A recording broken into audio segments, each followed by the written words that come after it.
Ayanta, bienvenida a Atrapalibros, un placer tenerte con nosotros. Lo mismo digo, qué nombre tan bonito, Atrapalibros. He terminado tu libro, exige una larga conversación, es lo que te dijo tu padre tras leer las aleradas de Si no amaneciera. Pues me quedé un susto, porque claro, cada vez que enviaba un libro, que generalmente además lo solía enviar ya en el formato físico, el libro, lo que pasa es que en esta ocasión, como empezaban las vacaciones de Semana Santa y tal, decidí enviarle las galeradas, y menos mal, porque si no, no lo habría leído. Pues me mandó este correo una vez que ya lo había leído y pensé, ay, no le ha gustado o qué ha pasado, porque ser hija de escritor y ser escritora tiene tela. Y sin embargo, pues tuvimos afortunadamente esa larga conversación y fue una conversación muy gustosa, como las que solíamos tener, en las que hablábamos de literatura básicamente, pero en fin, de todos los entresijos que suponía haber escrito esta novela, de la estructura, de dónde partían las ideas y demás, cosas que por otra parte habíamos hecho a lo largo de estos 4 años mientras la iba escribiendo, si bien yo nunca solía enseñarle nada escrito antes de que estuviera terminado. Pero me alegro mucho de haber tenido esa conversación porque mi padre estaba siempre muy orgulloso de lo que yo escribía o escribo y siempre ha sido un aliento enorme. A veces se piensa que por ser hija de Sánchez Dragó, pues que hay una sombra alargada de esta figura del padre tan potente y sin embargo para mí ha sido una ventana abierta hacia la luz. De hecho, te dijo, no existen las casualidades, sino las causalidades. Eso siempre lo decía, eso era uno de sus mantras, porque es muy interesante ver la vida, incluso la propia vida, como una sucesión no de casualidades, sino de causalidades, y que todo se trenza hasta formar tu propia historia, hasta escribir, de hecho, tu propia historia. Eso es un juego, por otra parte, también muy literario que, por ejemplo, hago en Si no amaneciera, en el que una vez que uno ha terminado el libro se da cuenta de que no hay nada casual, sino que todo es causal y te lleva a ser quien eres. De hecho, querías una novela con emoción, ¿no? Algo que te removiera las tripas. Me ha gustado esa expresión. Lo has conseguido. Aquí está el resultado. Un viaje que empieza y termina al amanecer. Sí, son 24 horas de un amanecer a otro y son las últimas 24. Hay 2 personajes protagonistas, Manuel y Anita, están escritos en primera persona ambos y se alterna un capítulo del padre y un capítulo de la hija. Entonces, a lo largo de estas últimas 24 horas del padre, pues se cuentan 100 años de historia. Y bueno, pues es una manera también de trabajar sobre el tiempo, que es un tema que me interesa mucho, de la percepción que tenemos el tiempo. Por ejemplo, yo ahora llevo promocionando este libro desde hace, ya no sé, 3 o 4 semanas y por mi situación anímica me parece que han pasado 30 años. Esto pasa mucho y el tiempo a menudo no se desarrolla de un modo cronológico, sino que el pasado se funde con el presente y con un posible futuro. Y es exactamente el tipo de trabajo que hago aquí a través del recuerdo de los personajes. De hecho, Ayanta, son 24 horas, pero el lector o la lectora recorre la vida de toda una familia desde antes de la Guerra Civil, pasando por la Segunda Guerra Mundial hasta la actualidad. Sí, bueno, la actualidad incluso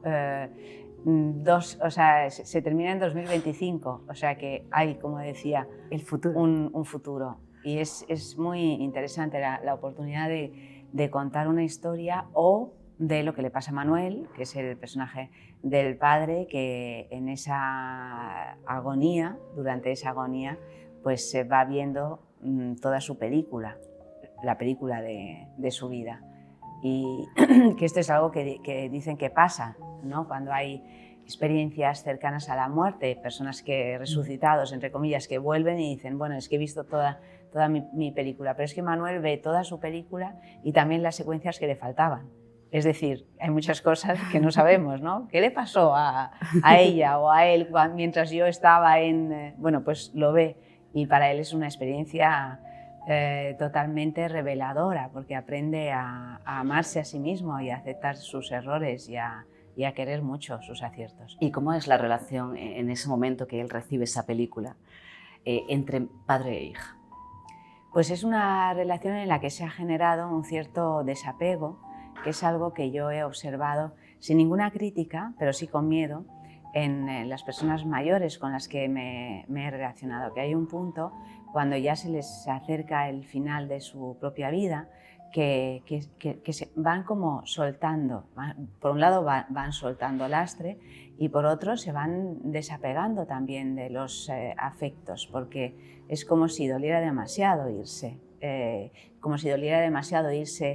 en una plena actividad de pasiones y de deseos. Por lo tanto, te vas como haciendo más zen y adquiriendo una actitud en la que quizá nada importa nada, que es por otra parte la actitud de los sabios. Pero yo cuando he empezado a notar esto en las personas mayores a las que he querido, he dicho, ¡ay! He sentido ese pellizco en el corazón de decir, me voy a quedar sin.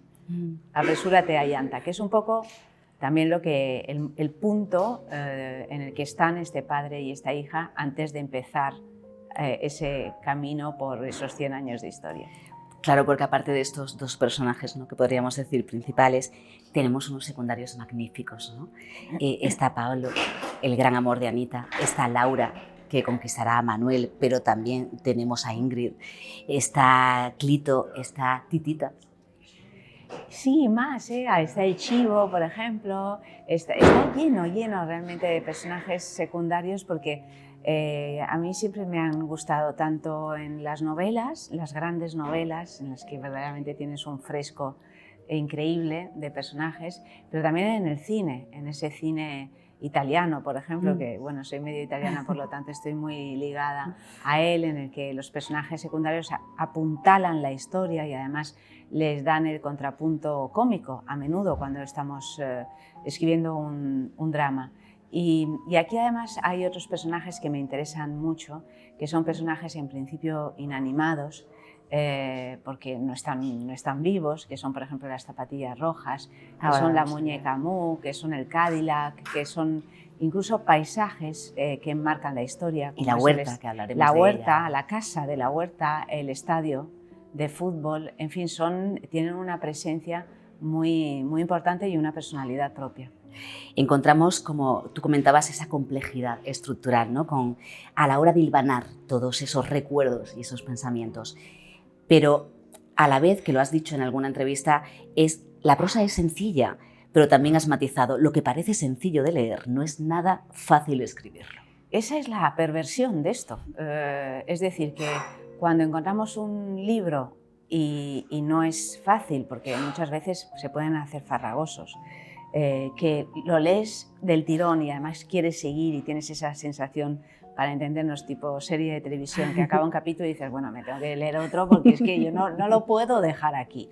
Eso generalmente esconde una estructura muy compleja, que al escritor a menudo pues le ha generado más de un quebradero de cabeza precisamente para conseguir que fluya y que te atrape y que te lleve a otro lugar. Yo no sé tú, pero vamos, yo siempre he leído para salirme de mí, para descansar un buen rato de mí, porque ser uno mismo es muy cansado, y para vivir la vida de los otros. Y para eso realmente la tienes que vivir, para eso te tienes que emocionar, tienes que estar ahí, tienes que ser tú personaje también.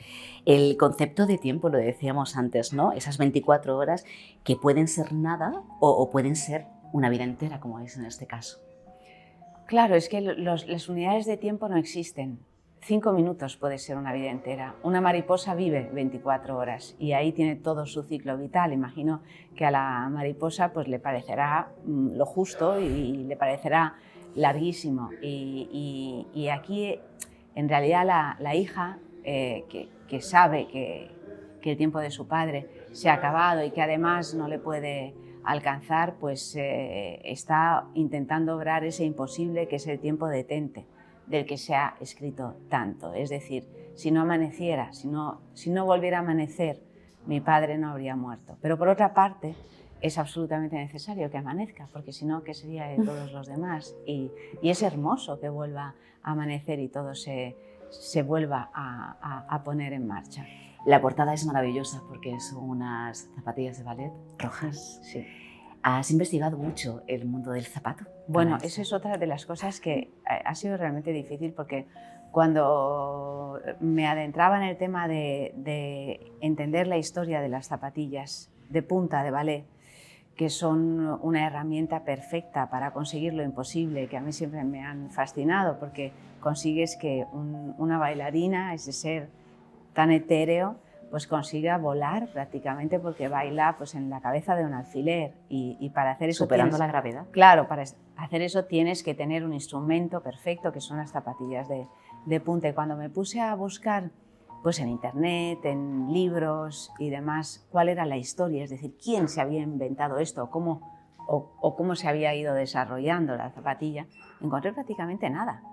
Y entonces yo vengo de una familia de bailarines, yo misma he estudiado muchísima danza clásica en mi juventud, y bueno, he tenido muchas zapatillas en mis manos y siempre me ha fascinado el objeto en cuanto objeto mágico, y las he desmontado y sabía cómo estaban hechas, pero no sabía la historia. Y nadie me sabía decir hasta que fui a una tienda que hay en Madrid que se llama Mati, que hay 2 tiendas y que es un lugar especializado en artículos para la danza. Pero no me atendieron porque justo cuando fui empezó el confinamiento. Por lo tanto, me quedé completamente varada en la nada, pero necesitaba seguir escribiendo. Y entonces dije, bueno, pues con lo que sé me lo invento. Y luego vemos cuando acabe todo esto, pero bueno, no sabía cuándo iba a acabar, porque eso en ese momento podía durar 3 meses o 6 años. O sea, cuando acabe todo esto preguntaré a alguien. Y si no, pues como no viene de ninguna parte, pues nadie sabrá si esto es así o no. Y efectivamente, cuando acabó todo aquello, pregunté a Mati, que es una de las hermanas que lleva esa tienda desde hace varias generaciones, y tuvimos una larguísima charla en la que me explicó cómo se construyen las zapatillas de ballet, y había acertado yo, cosa insólita, pero lo que sí me ayudó muchísimo Mati es porque, claro, cuando tú relatas un trabajo además tan antiguo, necesitas las palabras adecuadas. Y no sabes cuáles son. Qué importantes son, ¿verdad? Claro, porque ahí está la lezna, el vivo, toda una serie de palabras que tienen que ver con la construcción con los elementos que componen una zapatilla, que muy amablemente Mati me proporcionó, las grabé, las memoricé y luego las utilicé para escribir todos los pasajes que tienen que ver con las zapatillas. Bueno, ya digo que la portada es preciosa. Has hablado del confinamiento, está la pandemia en este libro también, ese miedo a ese virus que mutaba y ese caos sin precedentes que ocasionó. Sí, en realidad apenas se habla de la pandemia, porque yo misma durante la escritura de este libro estaba ya muy harta de la pandemia. Entonces, el anterior ya... Claro, el anterior ahí sí que había, en Una mujer y 2 gatos había ahondado en ello, y yo también quería liberarme de esta experiencia que buena no ha sido para nadie, evidentemente, pero sí me servía como justificación para que ese padre y esa hija no pudieran encontrarse en esas últimas 24 horas. Y entonces sale al principio del libro para explicar por qué estos 2 personajes que se quieren tanto y que se necesitan tanto no pueden estar juntos. O sea que en ese sentido ha sido una vil treta de escritora que dice, a ver, ¿cuál es la justificación de esto? Pues la pandemia. Pero luego el libro transcurre por otros derroteros. Sí. Antes de terminar, la huerta, la casa familiar que decíamos, casi al final de la novela hay un momento que se dice, estoy hecha de las piedras de esta casa, perdida en la noche de los tiempos, que guarda los recuerdos en los armarios y encierra los secretos en sus cajones. Claro, es que yo misma estoy hecha de las piedras de aquella casa, porque hay una casa de la huerta, en el sentido de que, aunque no es específicamente esa mi casa, pero todos tenemos una casa de la huerta. Puede estar en la huerta, puede estar en la ciudad y puede estar en cualquier lugar del mundo, pero la casa familiar, la casa a la que vuelves, la casa que según abres la puerta y te sabes todos sus crujidos, esa baldosa que cuando pasas hace tintín, ¿no? O el olor, esa energía que en ocasiones es una energía luminosa y en ocasiones puede ser muy oscura. Todo eso pues, tiene que ver con la casa familiar, y las casas familiares encierran todo, un mundo entero. Cambian igual que sus habitantes, ¿no? Cambian, están en continua evolución y al mismo tiempo encierran todos los secretos, todas las mentiras, todas las verdades, todos los momentos increíbles que uno recuerda. Por lo tanto, a mí una casa me parece como un libro, es decir, que traspasas ese umbral o abres un libro y eso empieza a resonar y resulta muy evocador. Y ya por último, Ayanta, te pasa como la protagonista, dice, nunca he podido aceptar el silencio y el olvido impuesto por la desaparición de mis seres queridos. Sí, claro, ese es un dolor que llevo y es una fuerza también, porque yo me quedé huérfana de madre cuando tenía 9 años y he aprendido de un modo muy temprano y seguramente muy traumático lo que es la ausencia de un ser querido. Y luego, pues según vives, se van sucediendo las ausencias, porque esto es así. Pero por eso es algo que siempre me ha interesado y obsesionado, que es guardar la memoria. Es lo mismo que una casa familiar al final, es no olvidar. ¿No olvidar para qué? Pues para seguir creciendo en el trecho de vida que nos queda y para seguir buscando ese camino hacia la luz, que es finalmente lo que hace la protagonista Anita de Si no amaneciera. Quiero felicitarte por el libro porque indiferente no deja, indudablemente. De hecho, te atrapa. Y también querría saber, al final este no será un libro más, ¿no? Lo digo porque los autores, los escritores, el primero a lo mejor es especial por ser el primero. Pero este, por la tesitura y la coyuntura, no será un libro más. Pues mira, necesito un poco de distancia, porque ahora mismo estoy metida en este duelo y al mismo tiempo en esta promoción.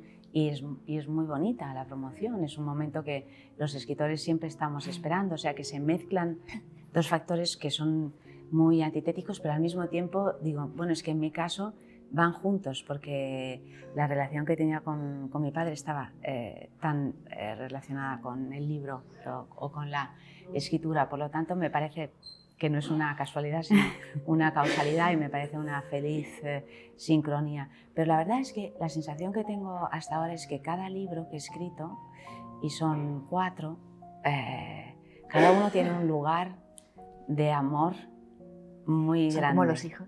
No, los hijos es algo que es inalcanzable en cuanto a intensidad. No sé, yo tengo 2 hijos y claro, no lo puedo comparar. Si le pasa algo a un hijo, realmente me pasa algo a mí. Si pero un hay libro una Ayanta. fracasa, pues oye, pues fracasó. ¿Tú pues, te ves sin escribir, por ejemplo? No vivo sin escribir. Aunque soy una persona que escribe diciendo, ¡ay, me tengo que poner a escribir! Porque me cuesta muchísimo trabajo. O sea, prefiero irme de paseo por Sevilla y cenar con una amiga o con mi pareja y hablar de cosas y vivir de una manera más liviana. Pero hay ahí como una especie de... Yo tengo un pequeño dictador en la cabeza que me dice, no, siéntate y escribe. Y claro, acabo sentándome y escribiendo porque no puedo hacer. Para nosotros es un regalo, para los lectores, así que me alegro. Te lo agradecemos enormemente a ese dictador que salta en tu cabeza. Muchas gracias por este libro, Si no amaneciera. A ti, querida, por la preciosa entrevista, gracias.